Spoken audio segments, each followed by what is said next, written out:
You guys, Rodney Ingram is here, a.k.a. the new Raoul. All right. Hi, Rodney. Hey, how are we? Good to see you. Good. Thanks for having me. Thank you for coming in. Pleasure. All right, so how long have you been in Phantom? 1 week. 1 week. Mm-hmm. How's it going? Good. I'm a veteran now. Yeah. I should have introduced you. Stage vet, ladies and gentlemen. Rodney Ingram. So you were the understudy at Aladdin for Adam Jacobs. Mm-hmm. How many times did you go on? A lot? About... Not to call out Adam Jacobs. No, I mean, much to my chagrin, he was like really consistent. So, no, he was a solid rock. But I went on it probably about 30 times, a grand total of around 30 times. So you made your Broadway debut as a lead of a musical. I made my Broadway debut in my ensemble track as a dancer in the marketplace of Agrabah. And then I got the opportunities here and there to jump in for the lead. I see. So tell me about making your Broadway debut. I was pretty wild and crazy. I had never been in a show of that capacity. If any of you guys have seen Aladdin, it's like really gigantic. flashily, like huge, really dancey. There are like 20 million beads. Absolutely. On the costume. And just the track alone to be, in a well-oiled machine like that, where it's like dance formations and cartography. I was pushing lots of carts and not choreography. Yes, exactly. But no, that was a blast. It was really it was something different and a departure from anything that they'd ever taught me in music theater school. Nothing about dance formations and pushing carts no choreography. Nope. But no, it was a blast for sure. And now you're in a little show called Phantom. Little skit. Little skit, little ALW skit. Yeah, let's hope it does well. And you've got a tiny little role that doesn't matter at all to the plot. That's right. What was it like for you the first time you stepped on stage and there was an audience there as Raoul? Man, that was definitely something else. I felt I didn't feel as nervous as I thought I might, and I didn't know if that was like completely misguided. You were wrong. I was completely wrong not to be nervous. But no, I mean, the truth is I was in very good hands with the rehearsal process, and I felt really good.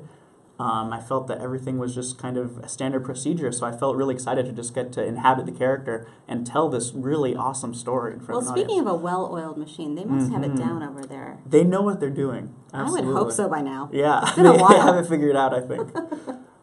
What was your audition like? The audition process, Did you just go in and sing a bunch of ballads? Yeah, pretty much. Absolutely. That's what I would assume. I don't know anything about that. Well, I guess this is actually kind of a good story, which I hadn't really, thought about too much, but I went on an ECC for this, and basically I'm sure the vast majority of the folks know, and if you don't, it's what in the Actors Union we call an equity chorus call, which is to say that a whole bunch of actors within the union or not. For chorus, I didn't even know that they were casting Raoul, but I went on this audition because I thought, hey, there might be an opportunity there. I would love to play Raoul. That was in the back of my mind, but I didn't even know they were casting it. And then with casting I'm learning the jargon, you guys. The jargon, the lingo. So you went for a massive casting call. Massive casting call. You were like 95th in line. 95th in line. I think it was like 67 or something out of because I tried to get there early. Showing up, yeah. Just a couple. And then Eric Woodall from casting called me later and said, "Hey, you know what? We're actually casting the part of Raoul. We're going to consider you, so hang tight, and we'll bring you back when they're going to cast the part." So you thought maybe be in the chorus? Maybe be in the chorus, maybe back like not even, fog somewhere. Maybe there's some carts in Phantom that I can push. I'm very good at it. Good at the carts. But yeah, lo and behold, they call me back, and I got to do the work sessions. I got to sing this fantastic score in these auditions and inhabit this character, which I really grew to really fall in love with. And when was the first time you saw the show? I saw Phantom of the Opera Spectacular in Las Vegas. Oh, very with a fancy. certain Sierra Boggess. The Sierra Boggess, this is the 90-minute version, isn't it? Yeah, I think so. In which the chandelier because you got to get back to the overhead. gambling, so they just speed it up. Yes. But yeah, that was awesome. Before I knew what a Sierra Boggess was. Now we know very much what a Sierra Now Boggess I certainly is. do. Yes. Hashtag Sierra Boggess is a thing. We have some questions from our fans. Yes. And I want to hear more about your audition. First of all, there are a lot of questions. Very Everyone's nice. like, hi. Hi. Marta asks, what is your favorite scene and or song from Phantom? How do you pick among these How do you things? pick? It's a phenomenal score. Honestly, something that caught me by surprise was how much I love the managers scenes. Like, we call it Managers 1, Managers 2, and into Prima Donna. Just because with learning the music, it's really complex and extraordinarily fulfilling when I think when you do it correctly. Mm-hmm. It kind of had, when I was learning it, it kind of reminded me of like the Sondheim Into the Woods. So it's your fault. Wait a minute. All these things. Definitely compared to Sondheim. Right. It's a really good idea. But you know what I mean? And so it was really just a blast to take every character, they have their own kind of trajectory. The audience sees where everybody is thinking and their thought process, and put it in this really extraordinary song. So when you pull it off, and it's really a puzzle piece that's really fulfilling to do. So that's kind of become a surprise favorite, in addition to All I Ask of You, which I was gonna say. Of course. I didn't want to say, but I was gonna say. Of course. Okay. Chelsea's asking, what's your dream role? Dream role? Man, a lot. I have a lot of dream roles. I think one musical that is really close to my heart is South Pacific. Oh. And I feel like a dream role for me in the long run would be to play Emile Debec in South Pacific. I was not expecting that. I love that. Yeah, it's kind of a different choice, but that's a really phenomenal musical, which I would love to inhabit one day. Someday. Helen asks, would you ever like to play the Phantom in the future? Oh my gosh, and to sing those amazing melodies. And to live like a monk. And to live like a monk. Absolutely. I feel like right now that's not something that I'm drawn to or readily accessible to me, because frankly that's a beast of a role, and I feel like I'm right where I'm supposed to be right now. I'll say that. I feel really grateful for this opportunity. That's a good place to be. Yeah. Oh my gosh, there's so many questions. I can't wait. Do you have any pre-show rituals? Pre-show rituals. Well, in your week at Phantom. Week at Phantom, yeah. Not that I've had a great deal of time to cultivate any rituals, but no, just kind of putting the old man makeup. That's kind of become my sort of Zen time, if you will. Because as many of you, is your exactly. As many of you, I'm sure, know, the play begins with a flash forward to, I think it's 1905 or so, and which is after all the events in the Phantom of the Opera. So it's kind of a great Zen moment to just kind of age and take in that character and kind of apply the years, if you will. Time travel, yeah, that's fun.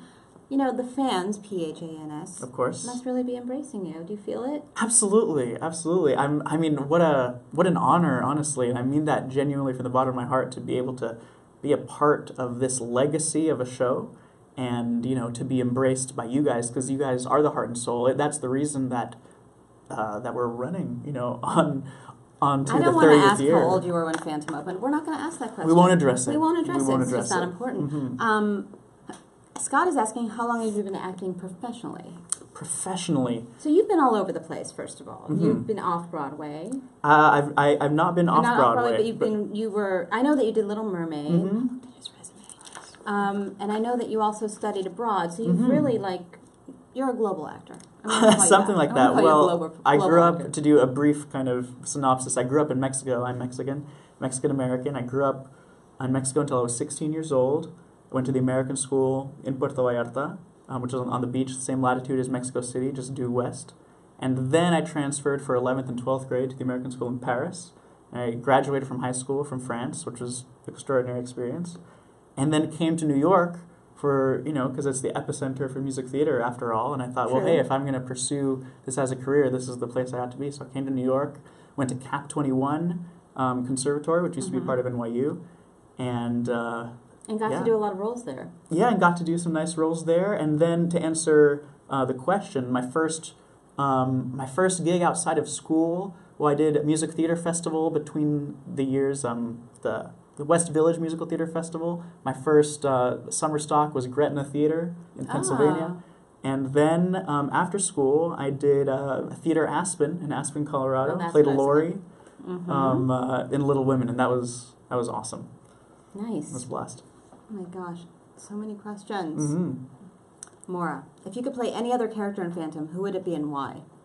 I'm going to include the women in that. Yes, absolutely. Oh, is that? And I am including the women. Yes. I happen to know Maura, so the fact that you're watching right now is so awesome. Hi, Maura. Thank you, Maura. Good to see you.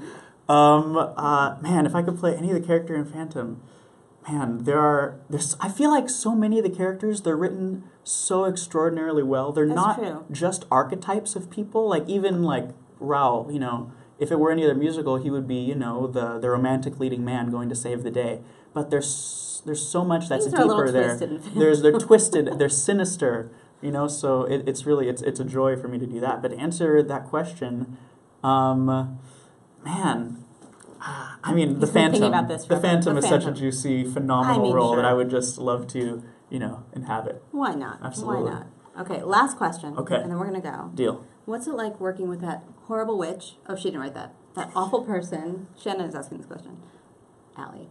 Allie? Allie. This is not on camera, right? No, because we're not on between camera. you and I, it's just us. she is just I can't stand her, frankly. Yeah, she's the worst. It's been a week that I've been at the theater. Untalented, so Completely. ugly. Police.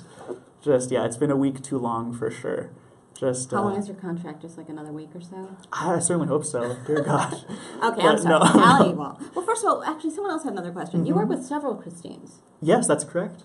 Mm-hmm. So in your week at Phantom, how many Christines have you worked with? Well, I did lots of rehearsal with Kaylee, who's exceptional.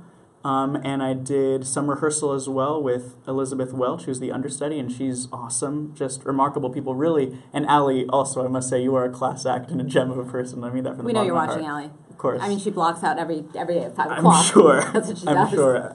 It's all Who she doesn't? does. She's like, oh, sorry, I got to go on Facebook because, you know, someone might be talking about me. Absolutely. No, but it's a blast to get to work opposite these just phenomenal actresses. When I get to watch each of them sing, you know, Wishing You Were Somehow Here Again from The Wings, I'm like floored. I'm really dumbfounded by just the quality of work and just how just on fire they are and just exceptional. And not to mention just to hear the beautiful, beautiful singing that takes place on that stage. It's really, it's phenomenal. I'm sorry you're having such a bad time in Phantom. And I should say as well, like the cast in the show is off the hook. Everybody in the cast is remarkable. Singers, dancers. This is not an easy show to do. Yeah, absolutely not. And there's just, I have such a respect for them. And I mean, there are ballerinas. Mm-hmm. There's a raked on stage. On point, yes. Right? not rigged. It's not raked at all? It's not? Okay, it's just, oh, it's I moving. mean, yeah, it There's does. a lot going on in Some moving Phantom. things, not rigged. But there are no carts.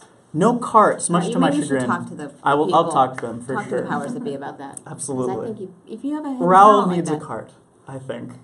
This is something we're learning. Rewrites. It's fine. They definitely need Here's some adjustments. They're going to rewrite it for you. Great. After a week, you're like, actually, I need this. Mm-hmm. Yeah, I think they'll take that. Thank you so much. You guys, I don't need to tell you to go see The Phantom of the Opera because you already have, but you should go back. Please and do. See Rodney Ingram. Thank you for coming in. Thanks for having me. Appreciate it. We'll see you tomorrow, you guys. Take care. Bye, guys.